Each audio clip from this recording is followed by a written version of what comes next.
Diabetes होती है जब हमारी बॉडी का ब्लड ग्लूकोज लेवल बहुत हाई हो जाता है और ब्लड ग्लूकोज ही हमारी बॉडी का मेन एनर्जी सोर्स है जो कि हमें डे टू डे फूड से मिलता है। हमारी बॉडी में पैनक्रियाज इंसुलिन सिक्रीट करते हैं और इंसुलिन ही हेल्प करता है ब्लड ग्लूकोज लेवल को मेंटेन करने के लिए। जब पैनक्रियाज इंसुलिन एडिक्वेट अमाउंट में सिक्रीट नहीं करते या प्रोड्यूस नहीं करते तो इसकी वजह से हमारी बॉडी का ब्लड शुगर लेवल इंक्रीज होने लगता है।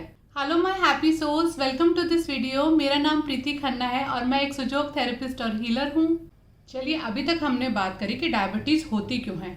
अब जान लेते हैं डायबिटीज़ होने से क्या होता है। यूजुअली जिन पेशेंट्स को डायबिटीज़ होती है उनको भूख बहुत ज़्यादा लगती है, खाना खाने के बाद भी सेटिस्फैक्शन नहीं होता और खाने का मन करता है।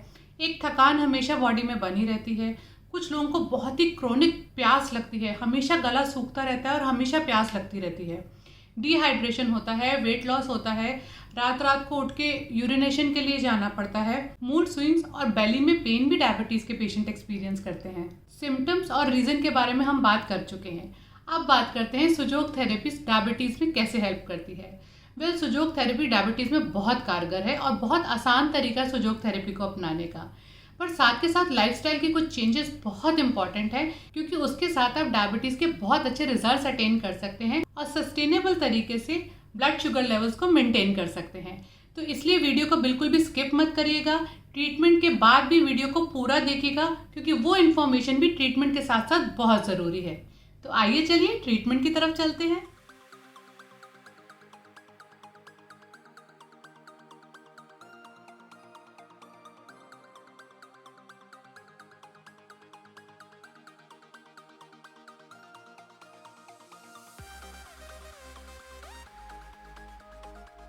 पेशेंट के हाथ में इंडेक्स फिंगर के बेस जॉइंट पर पहले एक ब्लू सर्कल लगाएंगे।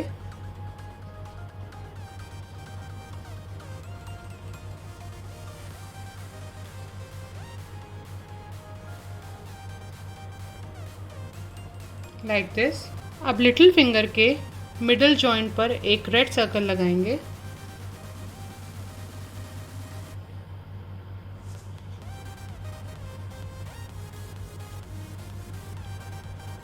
Like this. इससे पेशेंट का स्ट्रेस कम होगा और मूड भी अच्छा रहेगा। अब ग्रीन कलर से मिडल फिंगर में से एक सेंटर में एक लाइन बनानी है। फिंगर टिप से हम शुरू करेंगे, डायरेक्शन बहुत इम्पॉर्टेंट है, और सेंटर में बनाएंगे और नीचे तक आएंगे लाइक दिस। इस लाइन को और इन कलर्स को हमें सिर्फ 2 घंटे अपने हाथ पर रखना है और 2 घंटे के बाद इसे वॉश कर देना है। साथ के साथ ये ट्रीटमेंट आपको 4 दिन लगातार कंटिन्यू करना है और 4 दिन के बाद इसे डिसकंटिन्यू करना है और उसके बाद सिर्फ सीड थेरेपी को कंटिन्यू करना है। ये मैंने राजमा सीड लिया है। ये प्लेन ब्लैक या मरून राजमा इस तरह से आता है जिस पे लाइंस नहीं होती। इसका वाइट डॉट पेशेंट के हाथ में लिटिल फिंगर को फेस करेगा। ये हमें कहाँ लगाना है? इंडेक्स फिंगर और मिडिल फिंगर के बीच में से हम यहाँ जाएंगे आगे। यहाँ रिस्ट के पास हमें एक डिप्रेशन मिलेगा। इस डिप्रेशन पर इस सीड को फिक्स करेंगे लाइक दिस। अब दूसरा सीड, इसका वाइट डॉट पहले वाले राजमा सीड को फेस करेगा, मतलब दोनों राजमा सीड एक दूसरे को फेस करेंगे। इस सीड को हम रिंग फिंगर और लिटिल फिंगर के बीच में से जाकर यहाँ हमें एक डिप्रेशन मिलेगा। इस डिप्रेशन, इस गड्ढे पर इस सीड को फिक्स करेंगे लाइक दिस। अब इन दोनों सीड्स को हमें अच्छे से मसाज करना है।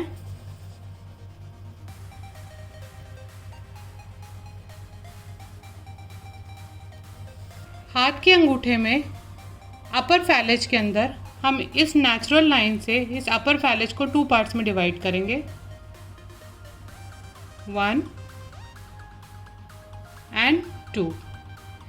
इसके सेंटर में यहाँ पर पिट्यूटरी ग्लैंड का पॉइंट है। इसको हमें अच्छे से मसाज करनी है क्लॉकवाइज डायरेक्शन में।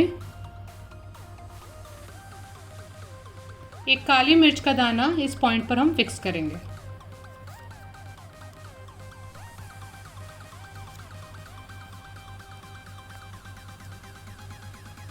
Like this.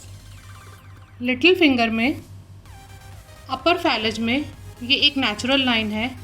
इसको हम हाफ में डिवाइड करेंगे और नीचे के यहाँ सारे पॉइंट्स को हमें एनर्जाइज करना है, स्टिमुलेट करना है।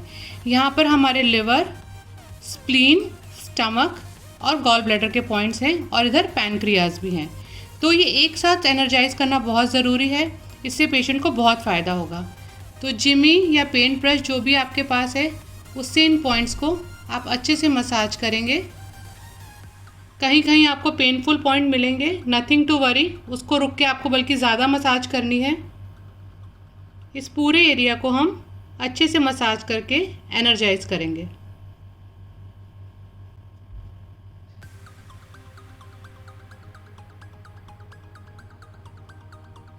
आफ्टर गुड मसाज ये मूंग दाल सीड्स हमें इन पॉइंट्स पर फिक्स करनी है। इनके सारे वाइट डॉट्स ऊपर की तरफ हैं, ये स्किन को टच करेंगे। आपको भी इसी तरीके से इन सीड्स को फिक्स करना है। टाइम टू टाइम पेशेंट को इन सीड्स को प्रेस करने के लिए बोलना है और इन्हें मिनिमम 6 आवर्स और मैक्सिमम 12 आवर्स हाथ पर रखना है।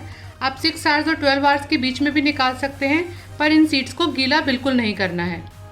एक और फिंगर में हम यही फर्स्ट फैलेज के हाफ में यहाँ पर फिर से एनर्जाइज करेंगे, जहाँ हमारे लिवर और स्प्लीन एंड पैनक्रियाज के पॉइंट्स हैं।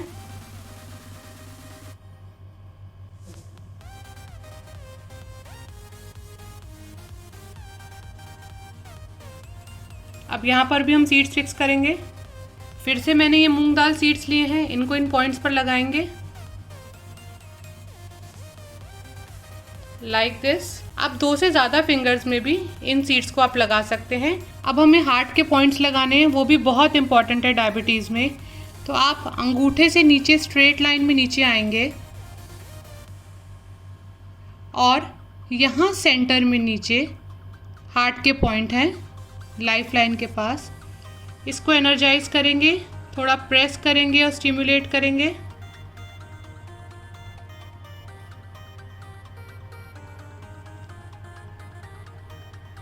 आफ्टर गुड मसाज यहाँ सीड्स फिक्स करेंगे। ये मैंने कुट्टू सीड्स लिए हैं। अगर आपके पास कुट्टू सीड्स अवेलेबल नहीं है तो आप इसकी जगह काली मिर्च भी ले सकते हैं। इस पॉइंट पे इसे फिक्स कर देते हैं और पेशेंट को सारे सीड्स को हमें टाइम टू टाइम प्रेस करने के लिए बोलना है। के साथ साथ अच्छी हरी सब्जियां और फ्रूट्स को अपनी डाइट में ज़रूर इंक्लूड करिए। साथ के साथ हाई कंटेंट शुगर फूड और फैट के फूड को आपको कम से कम लेना है। और कुछ अगर आपने अपनी लाइफ में फिक्स्ड रूल्स बना लिए और अगर डिसिप्लिन को फॉलो करा तो ये मेरा वादा है आपसे कि डायबिटीज़ कभी वापस नहीं आएगी। जिसमें से अपने ब्लड शुगर लेवल को रेगुलरली मॉनिटर कीजिए, रेगुलरली कुछ एक्सरसाइज या वॉकिंग को अपनी लाइफस्टाइल में इंक्लूड कीजिए। साथ के साथ मोस्ट इम्पॉर्टेंट 2 मील्स के बीच का जो गैप है ना, वो आपको बहुत ध्यान से मेंटेन करना है। ना ज़्यादा गैप देके खाना खाना है और ना बहुत जल्दी खाना खाना है। इन सभी चीज़ों को फॉलो करके आप एक sustainable blood sugar level maintain कर पाएंगे। तो ये इन्फॉर्मेशन कैसी लगी, वीडियो कैसा लगा? अगर आपको यूज़फुल लगा तो इस इन्फॉर्मेशन को अपने तक सीमित मत रखिए, आगे पास कीजिए, शेयर कीजिए। वीडियो अच्छा लगा हो तो वीडियो को लाइक कीजिए और अगर आप चैनल पर नए हैं तो चैनल को सब्सक्राइब कीजिए, क्योंकि इसी तरीके का यूज़फुल कंटेंट मैं इस चैनल पर लेकर आती रहती हूँ। आप मुझे इंस्टाग्राम पे भी फॉलो कर सकते हैं @sujok_therapist_preeti। तो मैं जल्दी मिलती हूँ एक नए वीडियो में।